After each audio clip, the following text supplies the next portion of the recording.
Thanks for joining us. This is Electric Gold.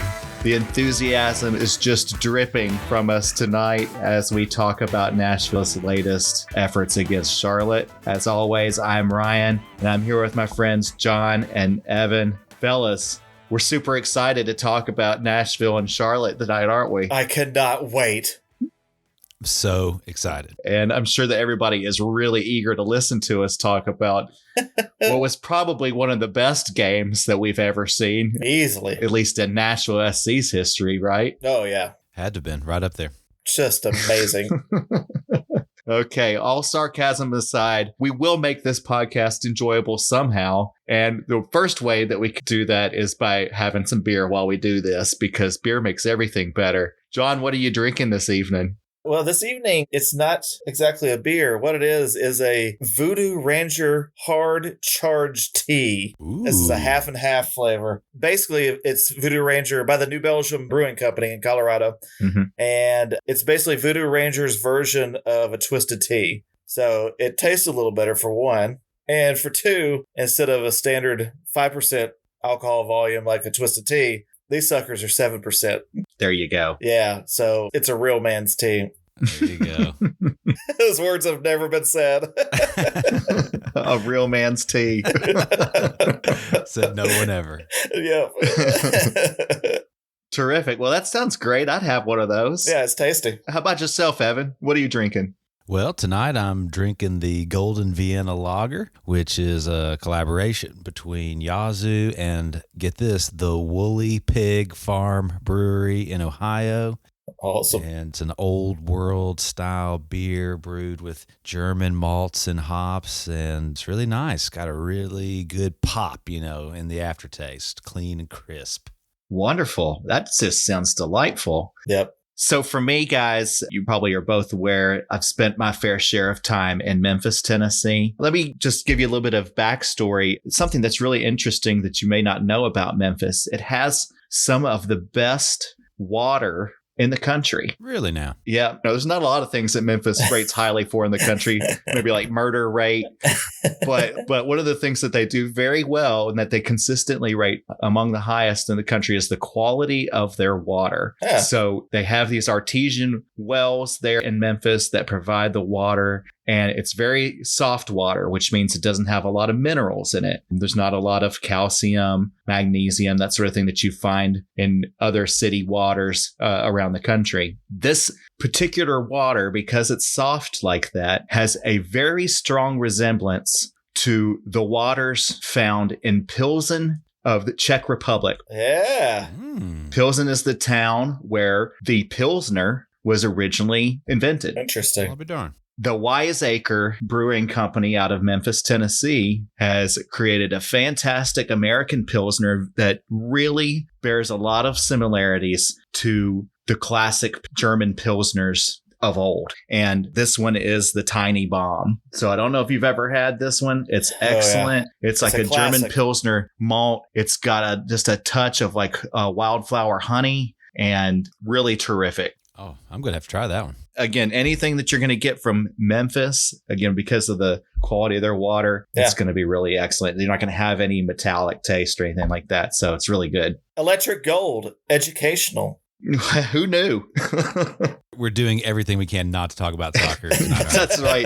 Yeah. What are y'all going to be drinking next week? Let's talk all about it. All right. Well, let's just dig into this. Let's do the week in review. This probably seems like a long time ago, but NSC striker Sam Surridge was recognized for his prolific showing against CF Montreal, where he scored a hat trick. Major League Soccer saw fit to select him as a starter for the MLS Team of Matchday 13. Surridge was flanked on the Matchday team offense by Miami stars Lionel Messi and Luis Suarez. Pretty high company indeed. Surridge wasn't the only Nashville player to be honored with a Team of Matchday selection, as both Hani Mukhtar and Walker Zimmerman were named to the bench after they also had terrific performances against Montreal. Mukhtar notched 2 assists in the game, while Zimmerman scored a goal of his own and played stalwart defense in his first start in 2 months. This past weekend, Nashville SC made the quick trip to North Carolina to face off against Charlotte FC, who is sitting at 6th place in the Eastern Conference with a 4-win, 5-loss, and 2-draw record. Nashville was looking for a repeat of the team's earlier face-off in March when NSC notched their first victory of the MLS season with a 2-1 win at Geodis Park. The match was about as far from an offensive performance as you could get, with minimal opportunities and shots created. The first half played out with an uninspiring stalemate as neither team found any serious threat to score. Charlotte seemed to find more energy and motivation in the second half, consistently playing in the attacking half and putting pressure on the Nashville defense. Charlotte forward Patrick Agyemang proved most problematic for Nashville, as he has been for opposition throughout this season, and he broke through in the 52nd minute with a powerful strike from the left side that beat Joe Willis and found the back of the net. Despite the need for a more aggressive attack, Nashville could not mount one, and even with the return of Shaq Moore to the available lineup, as well as the participation of recent returnees Walker Zimmerman and Tyler Boyd, there was little offense for Nashville to work with. The game ended with a 1-0 NSC loss, leaving them in 13th place in the East, with 2 wins, 4 losses, and 5 draws, and a goal differential of -5. Meanwhile, Charlotte continues to be a powerhouse in their home stadium and sit at 6th place in the East with a goal differential of 0. So, guys, I had this whole thing I was going to do later on in the episode. We were going to do Soccer 101 and dig into some of the statistics around this game.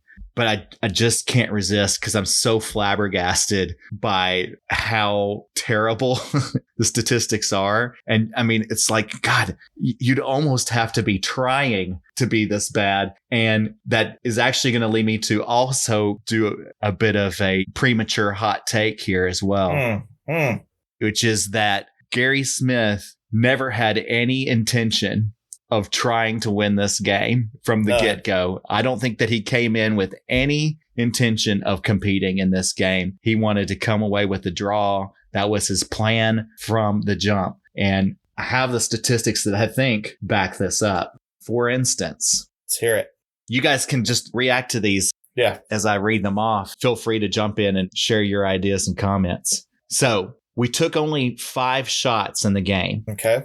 It's the second fewest by NSC since they began MLS play. Wow. Wow. Yeah, no comment there, huh? I almost guarantee that I remember the only one worse than that. It was, I think, the first season in MLS is probably still like COVID time, like no fans in the stands or whatever. And I remember a road trip to New England where I think maybe all 4 attacking players that we had on the team at the time could not play in the game. And so ultimate GaryBall was this game. He started a defensive midfielder, Derek Jones, as the lone forward and sat all 11 dudes basically in the box. And we got a 0-0 out of it. It was classic Nashville SC. Wow. I think I fell into a coma that game. Yeah, I can believe it. Well, on that same theme, we know the statistic expected goals, right? Yeah. Based on the play of the game, what would have been the expectation of how many goals we would have scored? The expected goals for NSC in this game was 0.2. It is the lowest expected goals for a game ever recorded by NSC in their MLS history. Wow. So a very poor offensive showing. So basically, if we had played 10 games like that, we could have expected to score 2 goals from those 10 games. That's exactly right. 1 goal per 5 games. Sexy football. So you're saying Gary sent him out there and said, boys, don't shoot. We do not want to score a goal tonight. Nope. There are statistics that absolutely back that theory up. We're going to get there. Do you remember how many shots we had inside the box this game? 0. That's exactly right. I was hoping you'd say, I don't remember. I'd be like, the reason why you don't remember is because there were none. There were none. I mean, I'm surprised we got anywhere near the box. Yeah. In fact, we only had 10 total touches inside the box all game. Oh, my God. That's awful. Almost single digits.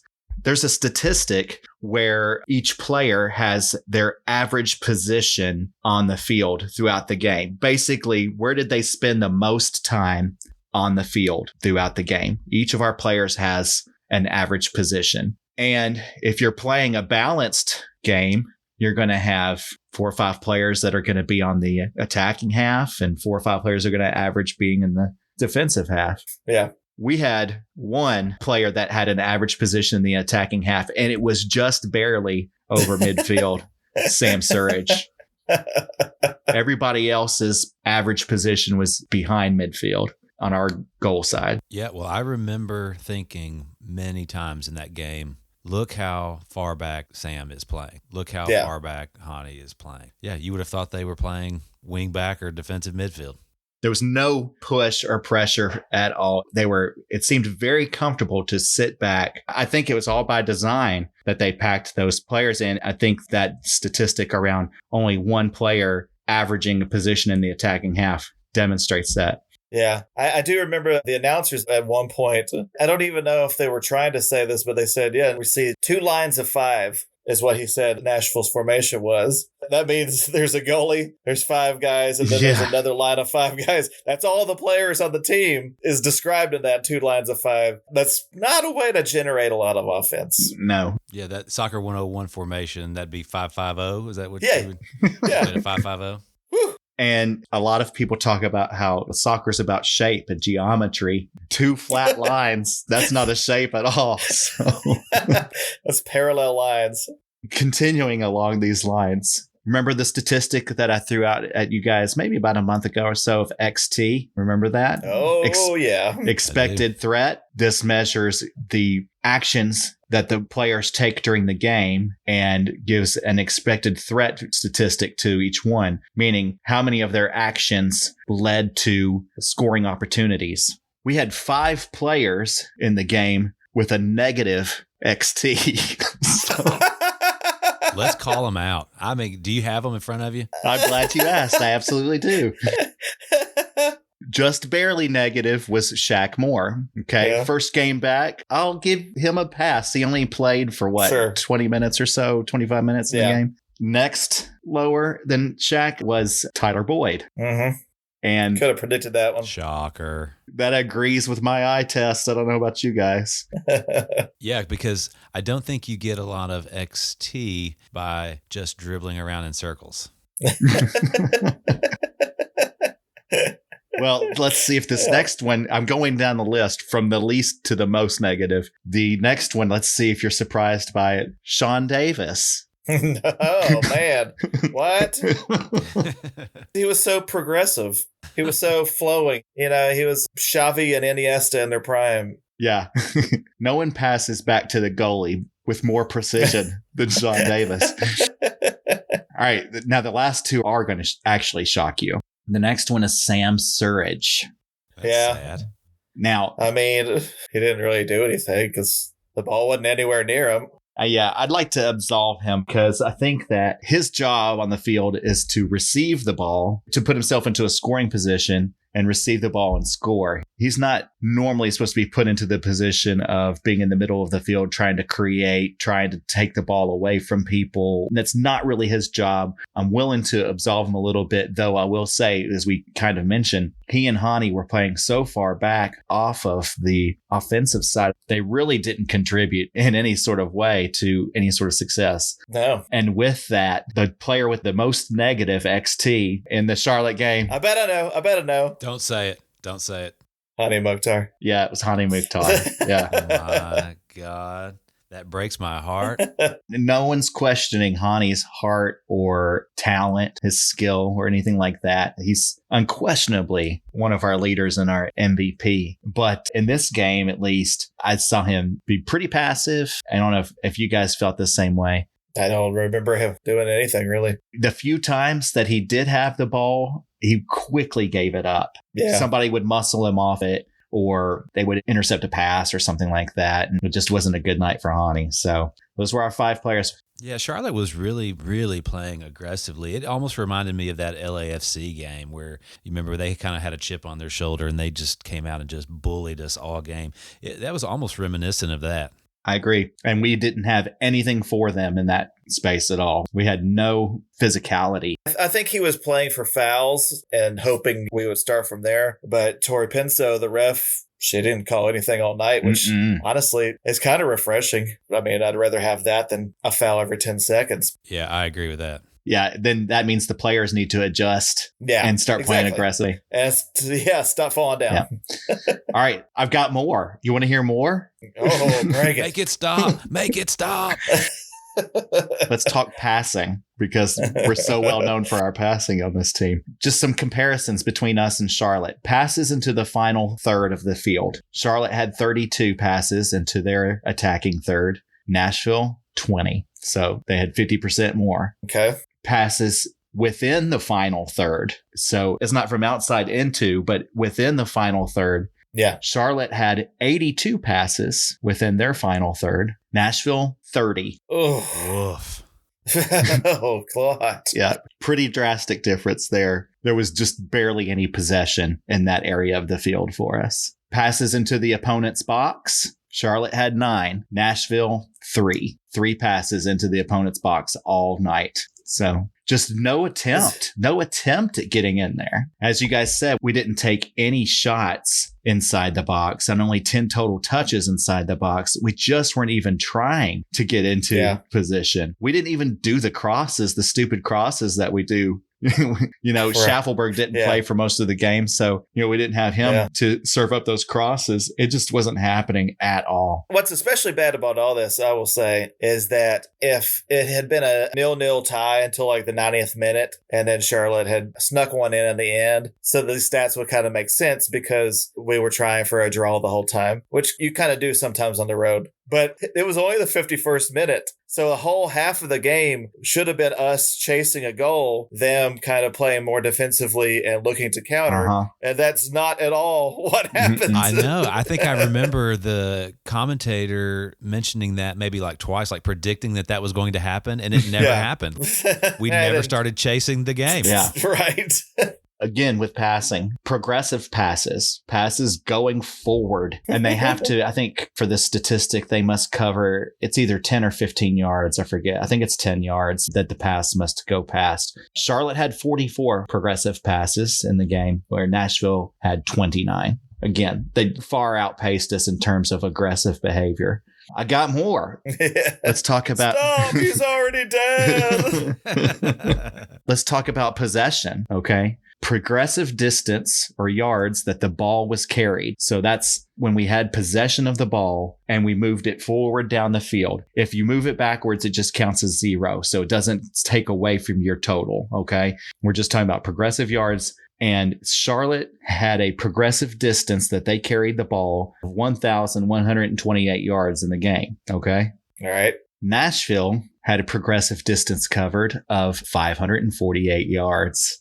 Oof. No effort to move forward. Basically, this was Alabama versus Vanderbilt SEC football game, is what you're saying. Like it. And let me just remind you, I mentioned in the weekend review, Charlotte is no Alabama in the MLS. No. Yeah.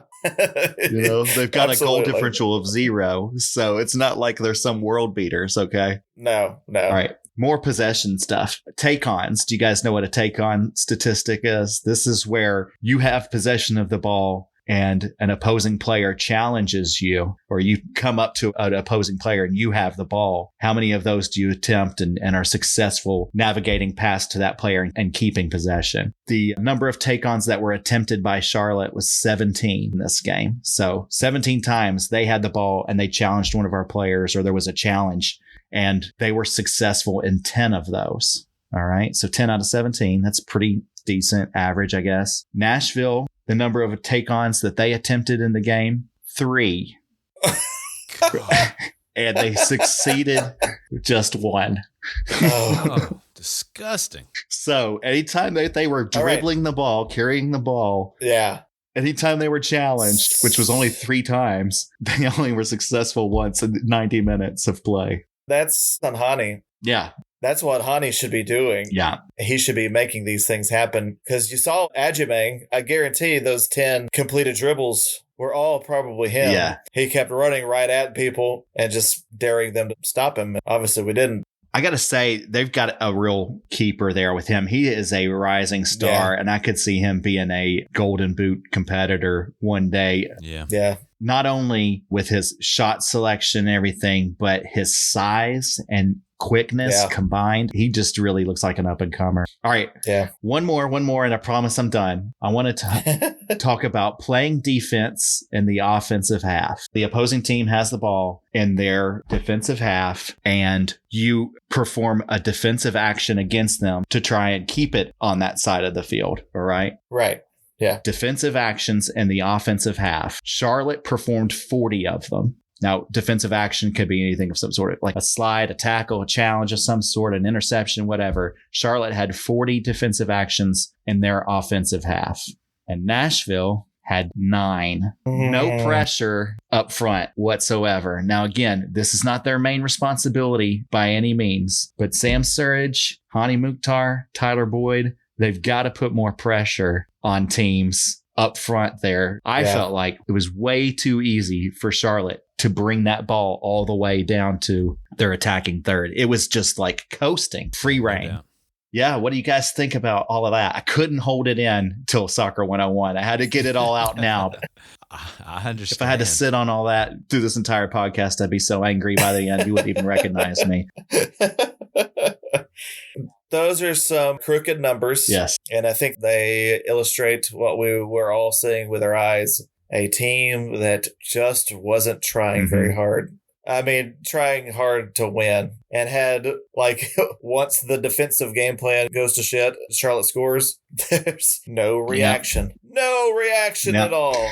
And guys, I don't know if you feel this way, but to me, that's on the coach. Yeah. Charlotte adjusted at halftime. It was pretty evident. They came out with a much different approach to the game. Our Coach Smith did not. They have a Coach Smith too. Our Coach Smith did no adjustment whatsoever. We played the same game when we were tied, when we were down, no matter what, because I think that was the plan from all along. And you know, we were all excited after that Montreal game, but I'm right back where I was, and even more convinced now than ever. Gary must go. Amen. Hallelujah. Can you guys see us winning anywhere on the road against anybody in the league? Playing the way that we do? No. In fact, we're dead last. We're dead last in the league in away points. We have 1. Yeah, that's believable. And we all got that one because a guy with the same name as me playing for Colorado decided to handball like an 85th minute. If he had decided to do that, we wouldn't even have any points. Yeah, if we can't beat San Jose on the road,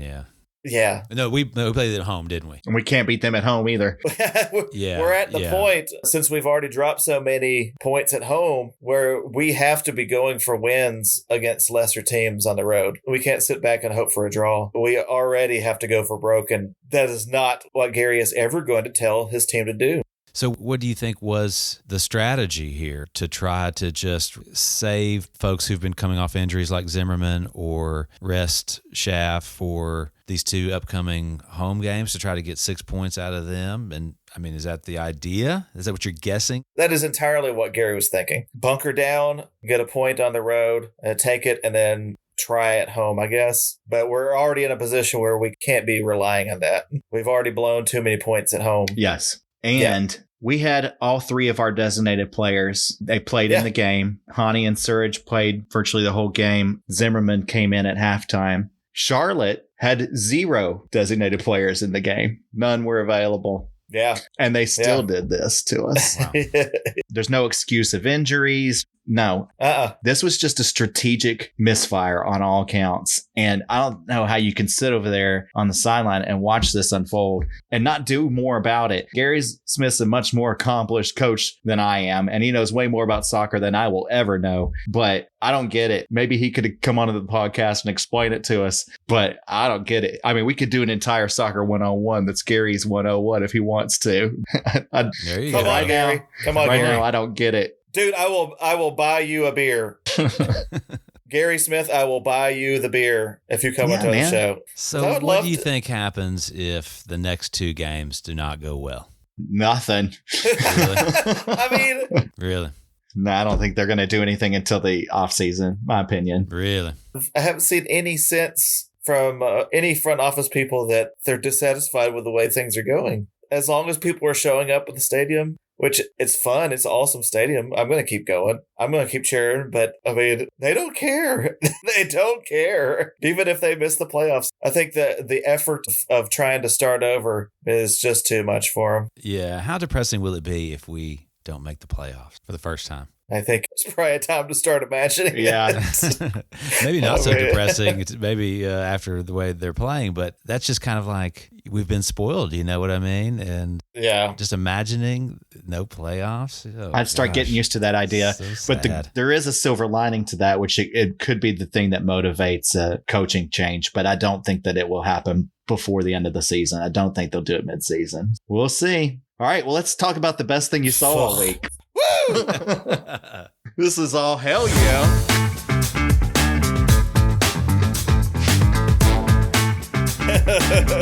This should be quick. Yeah. Evan, what's your all hell yeah moment for the week? Do you have one? Would you like to pass? I mean, I really struggled, but I guess Shaq is back. Oh, that's good. Yeah. Yeah, when I saw that he was back, I was like, oh, hell yeah. Very nice. What about you, John? I do have a hell yeah involving a team that wore gold and under the name Nashville SC. And it is the Nashville SC / Special Olympics Tennessee United team. The unified team. Yeah. The unified team was in Charlotte and played a game after the MLS game against the Charlotte FC unified team. And that was awesome. It made me say, hell yeah. I think it's really awesome. I don't know if it's a league-wide initiative to partner with the Special Olympics, but it's really cool that they do that. They actually streamed it on the Special Olympics Tennessee Facebook page. Oh, that's cool. Really entertaining game. I watched it. I enjoyed it. And they represented Nashville far greater than any other team called Nashville SC that night. And so I love the unified team. And you guys, I don't know if you knew this. I only found this out from my mom at Mother's Day yesterday, but there is a White House, Tennessee connection with the Nashville SC unified team. A lady that we went to school with named Cassie King is involved with coaching that unified team. Yep. That's fantastic. Working with the athletes. So hell yeah, unified team. Oh, hell yeah, unified team. Okay, great. Well, what about oh, hell no? Y'all want to do some of that? Yeah, I'd love to do that. All right. John, what's your oh, hell no moment? All right, I'll tell you exactly when it happened. It began at 6:30 Central Standard Time, Saturday night, May 11th, and continued on until roughly about 8:30 Central Standard Time. It was the game between Nashville SC and Charlotte FC. The whole thing made me say, hell no. I mean, soccer can be so glorious at its finest. Whether you're talking about the last World Cup final between France and Argentina, amazing game. You see Champions League or Premier League games, they're so fun. You can watch a game anywhere. You can watch at any level. And sometimes soccer is amazing. Like even I was coaching my son's U10 team last year. Our last game against another team was one of the most fun soccer games I have ever seen. And it wasn't even high scoring. It was a 1-1 game, just both teams back and forth. And you could tell there is a vibe. And it's like, oh man, I looked at the opposing coach and it was like, this is fun, isn't it? That game, though, was an example of soccer. Sometimes you turn it on and you realize that you have just watched 22 guys lightly jogging for 90 minutes. That's what that game was. It sucked from start to finish. Yeah, and wasted a whole evening of your life. The only guy on the field that was worth watching was Adjumang. Everything else, I thought of so many things I should have been doing. Yeah. Everything else in the world.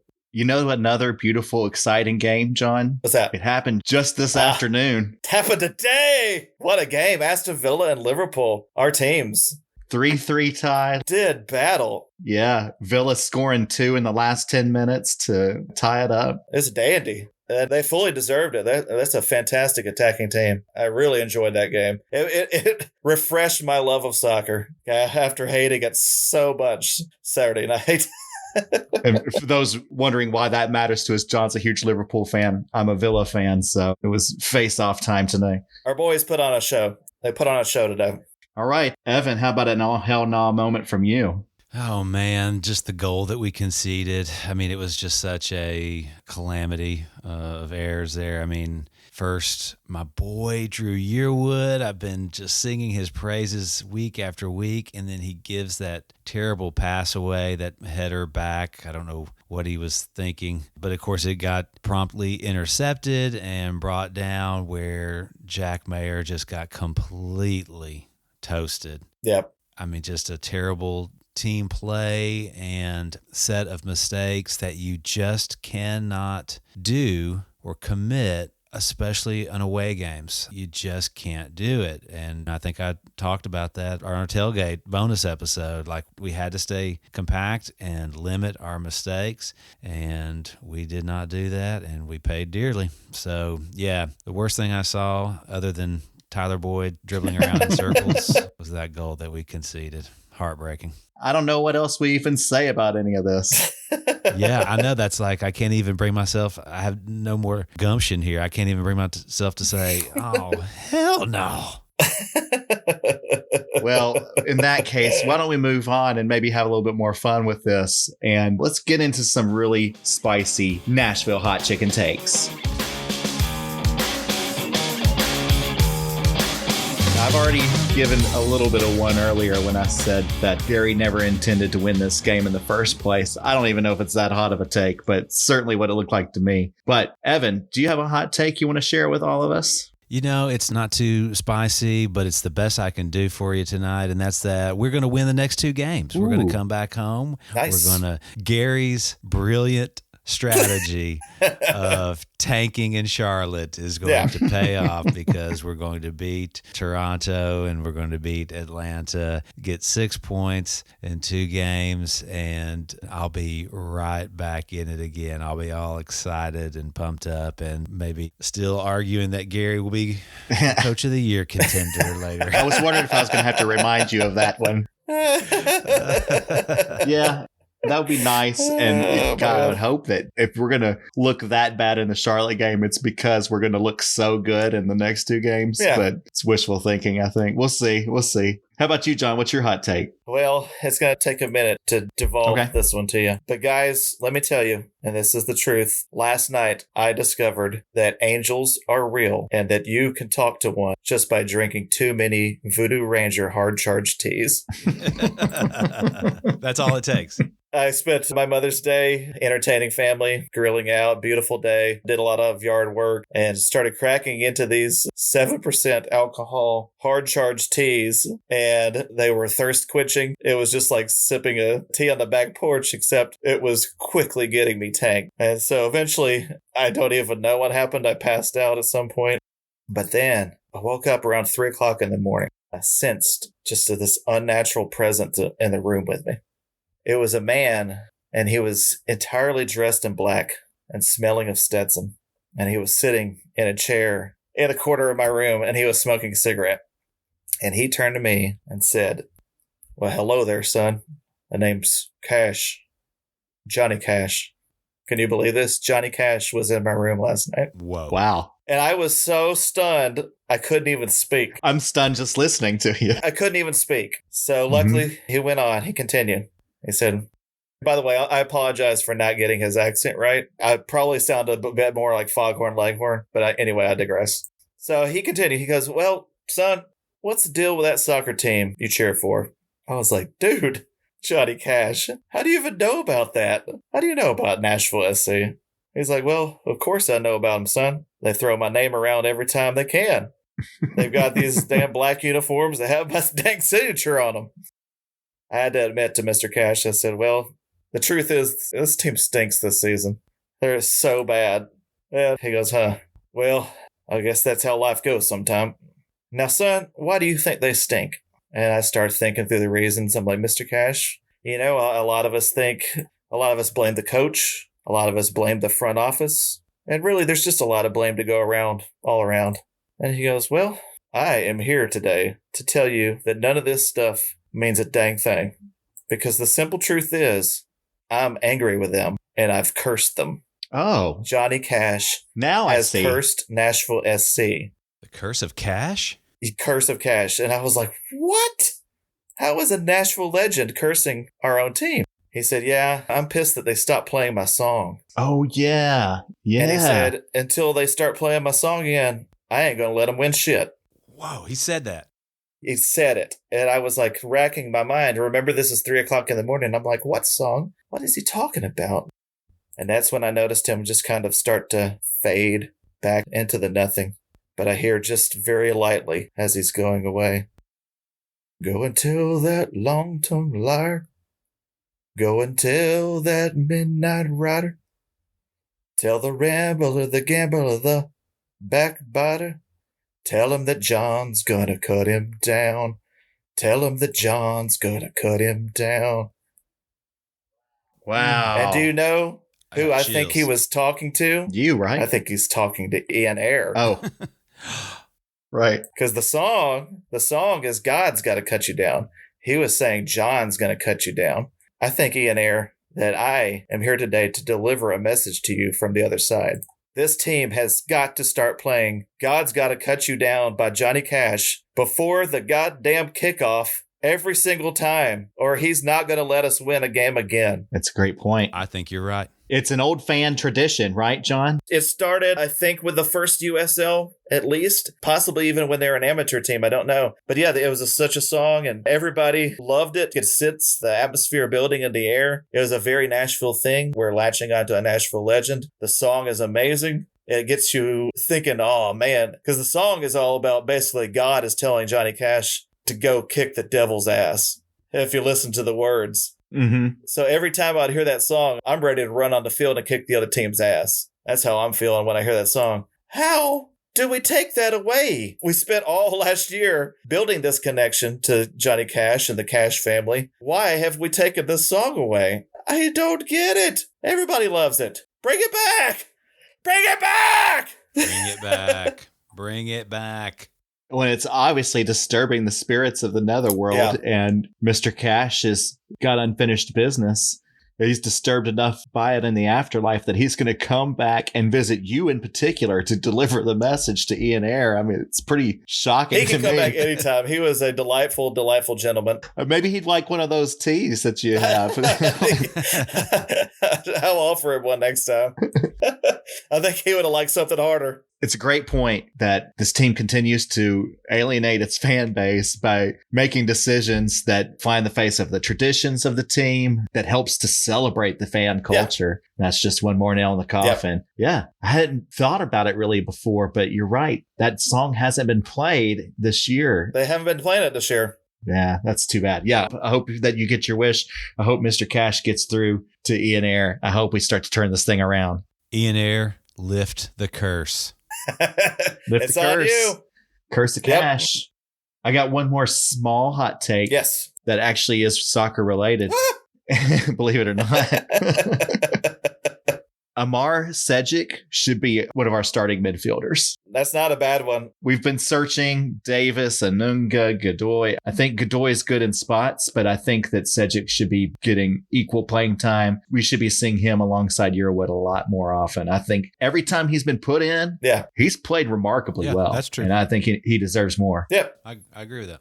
Okay. So not that spicy. Not that spicy. Damn. I can handle that one. Damn. I know that he had a positive XT in the game against Charlotte. He only played like 20 minutes. What does a negative mean, actually? Does that mean you're like more likely to kick the ball in our own goal? So XT means you created a threat for scoring opportunities. So you took a threat against the away. other team. So you were reducing our threat to score if you have a negative XT. So you might as well not have been on the field, basically. That's right. Yeah. We would have been better off playing like 11 versus 6 or something like that, or 11 versus 8 or whatever it was. Gosh.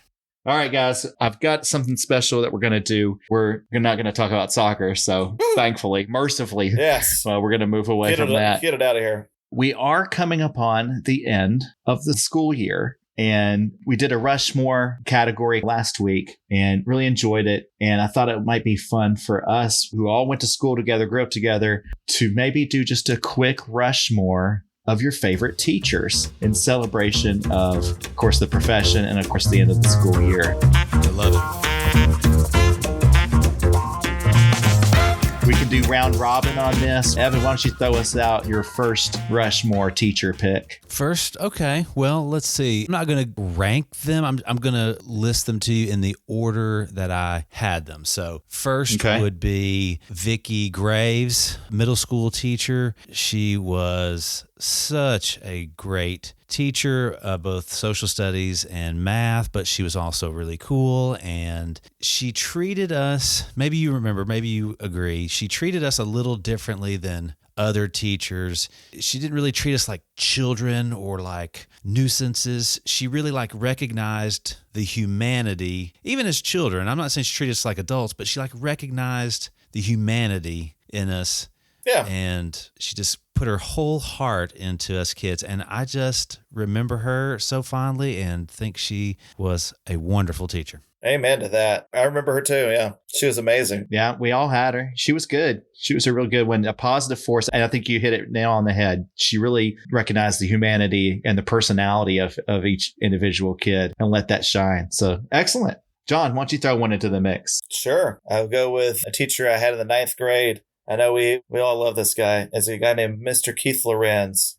Legend. He was a world geography teacher and just a font of information. To this day, I'm pretty good at trivia all around, but geography is where I excel. I can tell you everything about every river and crop and whatever around the world. I can tell you all the capitals, and it's all down to Mr. Lorenz. He would stand there and just give us all this information, but he still made it fun. He was a super nice guy. I think Evan and I have talked about this. If he'd say, what's the capital of Ireland? If a kid raised his hand, it was like London. He'd say, right. And of course, it's Dublin because of this. Yes. Yeah. It was like an improv thing. He would say yes but he would add on to it and make sure that you actually had the right answer without making you feel too bad. Yeah, it was a brilliant tactic. And I don't think I've ever had any other teacher who did that. Yeah. And he had a misunderstood reputation among some students, I think, because he was spouting a lot of information over the course of a class. And his delivery was pretty dry. Yeah. And a lot of people might have interpreted it to be boring or whatever. But he was actually one of the most funny and humorous teachers that we had. And I think that if you were paying attention, the dry humor was just incredible. Yeah. He was on another level. He was one of my Rushmore picks as well. Well done. Oh, nice. Awesome. All right, Evan, back to you. Okay, well, so yeah, Mr. Lorenz was my high school Rushmore, but as an alternate, I'm going to list Kevin Offutt. Yes. Mm-hmm. He was our English teacher, right? I don't know, 10th grade or 11th grade. I don't really remember for 10th sure. Grade, but yeah. He was such a good teacher and so professional, and was the only teacher that I recall, and probably was the only teacher who ever pulled me out of class and gave me what for not fully applying myself. And I was so shocked because he cared enough to recognize that I had more to give, and he got my attention, and I really respect that. Yep. Oh, wow, that is a fantastic story. Yeah. That's awesome. Yeah, he's great. Okay, what about you, John? What's another one for you? My other high school teacher that I remember really fondly, I kind of mentioned her in passing, Senora Nave. She was my Spanish teacher. She was a super nice lady. She made learning Spanish fun. I don't know. She had a enthusiasm for it. Like, she would often talk. I hope that she got to do all this after she retired. She would talk about going to Spain or to Costa Rica or wherever and actually applying what she had learned as a teacher. And I loved her. I still remember Spanish pretty well. To this day, I can turn on Univision. Sometimes I prefer the Spanish language broadcast of a soccer game to whatever morons like Taylor Twillman are doing the English broadcast on a particular night. So, yeah. Yep. Gracias, señora Nave. Excellent. I never had Spanish, but tons of kids raved about her and said she was their favorite teacher. So I get it. I'll throw another English teacher into the mix. I really, really liked Gail Tompkins. I thought she was a fantastic teacher. She was our senior English teacher. I thought that she just had such a laid back approach to teaching. I thought that she really expressed a message of have your opinions, Yeah. Disagree with me. Yeah. As long as you can back up what you want to say and you've got your reasons behind it and you can eloquently state them, then she didn't mind at all that you disagreed. And I thought that she was really helpful in teaching me how to write in an effective way to be convincing in my writing and stuff like that. So I thought she was an impactful teacher for me. So she's one on my list. Awesome. Haven't you got another one? Yeah, I do. I'll mention a professor that I had at Vol State, my history professor, Robert Ruff. He was known to be a very challenging professor, but I really thought a lot of him. He was very serious about his calling to teach, and I'll never forget the first day of class. He walks in a suit and a hat and has a briefcase with him, which no other professor did that. And he didn't say a word, laid the briefcase down on his desk, took his hat off, laid it down, grabbed a piece of chalk, wrote, "There is no such thing as absolute truth," on the board, turned around to us and said, "Right." And that's what we did. That was the first class. We spent like the first half of the class writing our response. And then the second half, he made us defend it. And it was powerful. It was a really cool moment. Man, that's intimidating. Wow. Yeah. That's one you don't forget, isn't it? How about you, John? Who's next on your Rushmore list? My next is a really influential college professor for myself. The first college that I went to, get this, it's a university called Transylvania University. It's a little private school in Lexington, Kentucky, liberal arts college. And I had a professor named Anthony Vital. He was South African, and he had grown up in South Africa during apartheid times, had actually, I believe, been in prison protesting apartheid government and had to eventually come to America. He taught literature. He was an English professor, and he really focused on African literature or post-colonial literature from around the world, and just turned me on to so many interesting things. Things that I read in his classes have guided me in my philosophical and political beliefs to this day. Dr. Vital, just an amazing dude. He was a hippie. He came in, he was wearing like a shirt, like you could see his chest hair. I'll tell you who exactly he looked like. You remember the guidance counselor on Freaks and Geeks? Yeah. Yes. Yeah. They're really tall. He's trying to be everybody's friend all the time. Yes. Very soft-spoken guy, tall, kind of a hippie, and just the coolest guy. I love Dr. Vital. Awesome. Wonderful. That's great. Well, I actually have a college professor as well. This is my finance professor in my second year at University of Memphis, Stephen Pruitt. He really is the teacher who illustrated just the workings of how money works in the economy in a way that I could digest it. It just got through to me with his teaching, supply and demand, and just breaking it down into the most basics and fundamental ways and helping me to understand it and see how it's really applied in the real world. And also, one of the best pieces of advice that a teacher ever gave that I did not follow.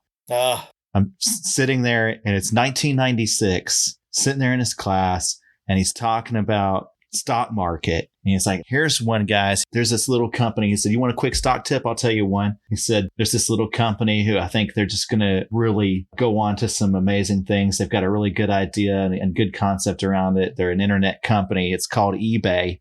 And at that time, no one had ever heard of eBay. He's like, check him out. Go buy a few shares of that stock. And now, of course, years and years later, like, damn, why didn't I buy that? Do you know if he did? I'm sure he did. I think he owned it already when he told us. Okay, so, yeah. Well, hopefully he sold it at the right time. He was pretty smart. So, I really appreciated that I got the opportunity to go to his class. Yeah.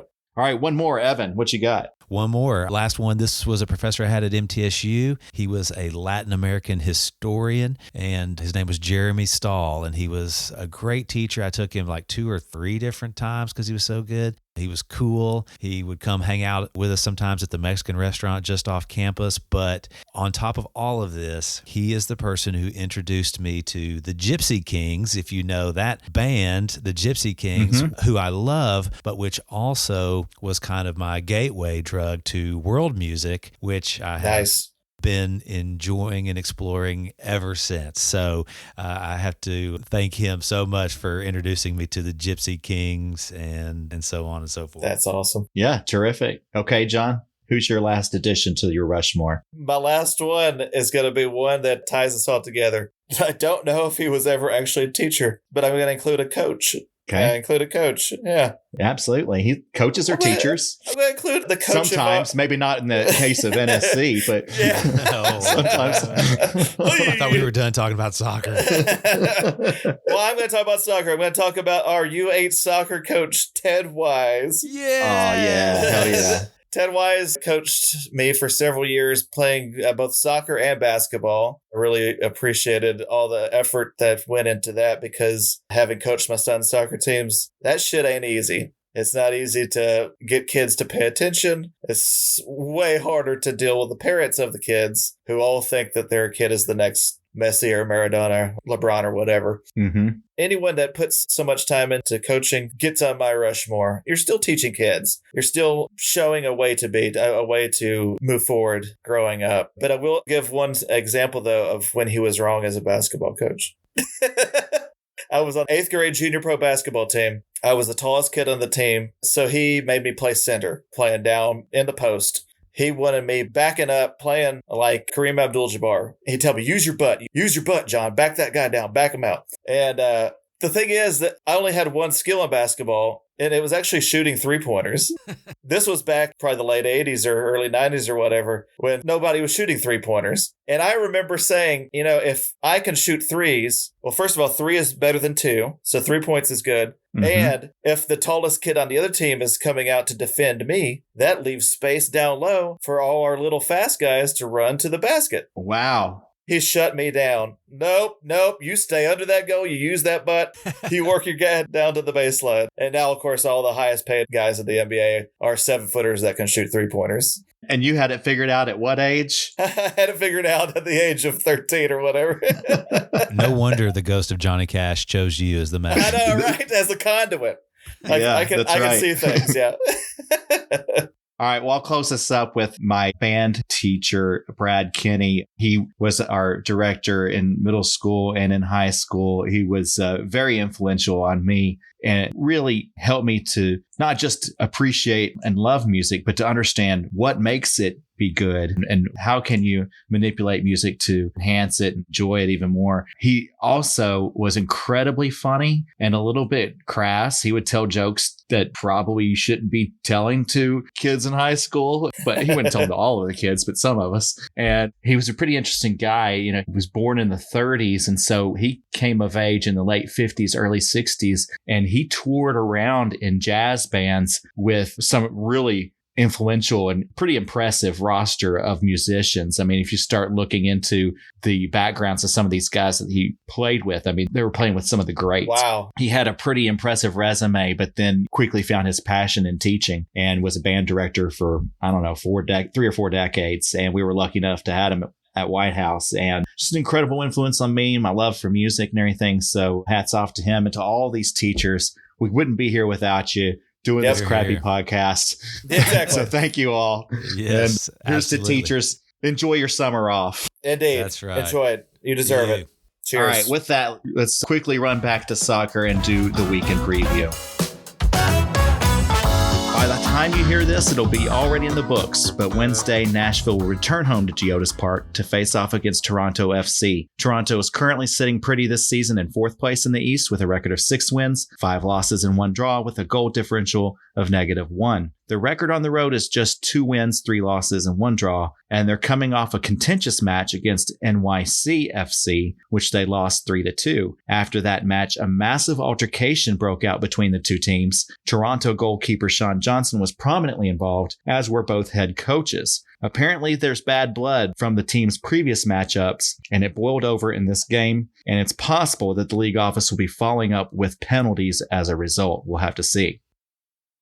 Then this coming weekend, Nashville will continue their stand at home as they host Atlanta, who currently sits at 10th in the Eastern Conference with a record of 3 wins, 5 losses, and 3 draws, and a goal differential of +2. Atlanta has lost its last 2 MLS games, including a home match versus DC United most recently. They're also juggling a hectic schedule as they participate in the U.S. Open Cup, and they have advanced to the round of 16 in that tournament. Okay, guys. 2 very winnable games. These are not teams that we should be intimidated by. Toronto's got a good record, but they're both very beatable teams. And NSC has the talent on the roster to make this happen. But as we know, things haven't been going our way. So very quickly, what do you predict we might see this coming week, John? I see 6 easy points.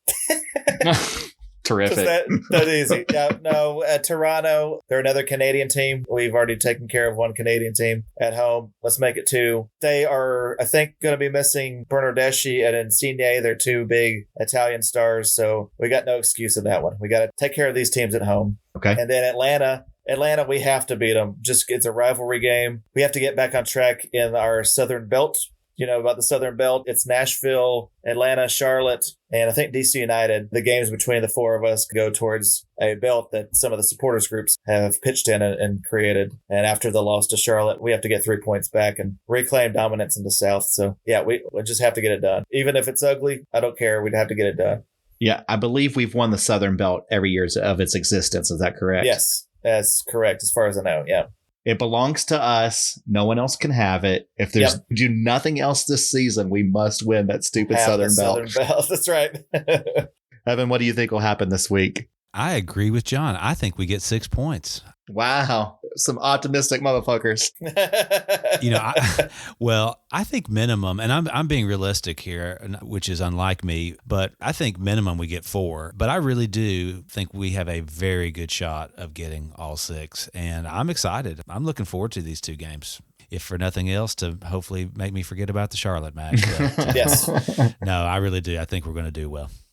Well, I hope you guys are right. I'm looking forward to the games. If nothing else, they're always fun to go to. And yeah, let's hope we can see a good product on the field as well. So I'll be there on Wednesday. Hope I can see you guys there. Definitely will be there next Saturday. We're going to be tailgating and enjoying the show. Hope that you all that are listening come out as well. We need a bigger crowd at the tailgates. It's been getting kind of sparse. I know the weather's been nicer. There's a lot of things to do, but come out to the tailgate. It is a party. Even if you're not a supporters group member, you can still enjoy it. You can still partake. Yeah, nobody cares. Yeah, throw a tip at a group or 2 and they'll hand you off a Jell-O shot. That's right. Yeah. It is raining Jell-O shots at the tailgate.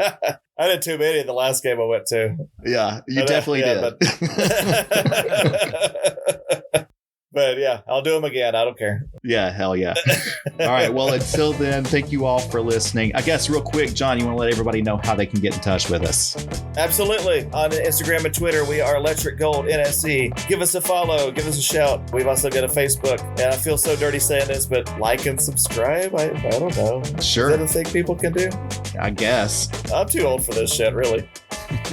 Just give us a shout. Tell us what you know. Give us a little 5 stars on the Apple Store or wherever you can do that, if you don't mind. Yeah. Please. Wherever you listen to podcasts. And also, you mentioned in the past, we have our Spotify playlist. Oh, yeah. Crank it up. Every week it gets bigger and better. Everything that we talked about tonight, I will put on there as soon as I can. Every awesome piece of music we talk about on this show goes in. I don't care if it's the theme song from a TV show we mentioned. I don't care. It all rocks. It's a fantastic playlist. And Spotify, Electric Gold Podcast. Type in those words, and you will find our playlist. And I was actually listening to it this weekend while I was doing my yard work. All bangers.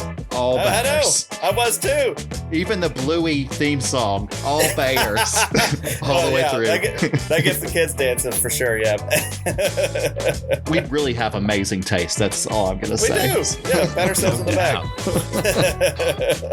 All right. Well, thank you all for listening and being an Electric Gold fan. As always, we appreciate it. Like John said, don't forget to like us, subscribe to us, rate us wherever you listen to us. And until next time, come on, you boys and gold. Come on, you boys and gold.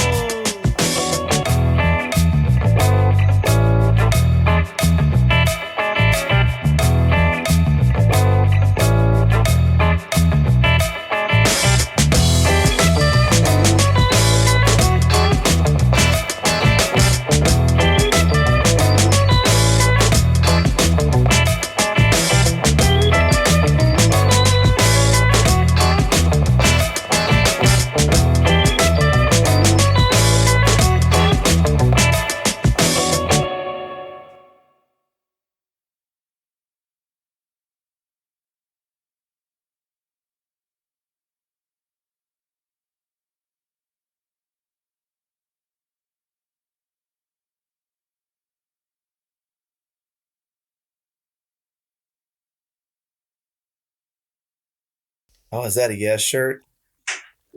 Yeah. Relayer. You know, Yeah, you know man. this album?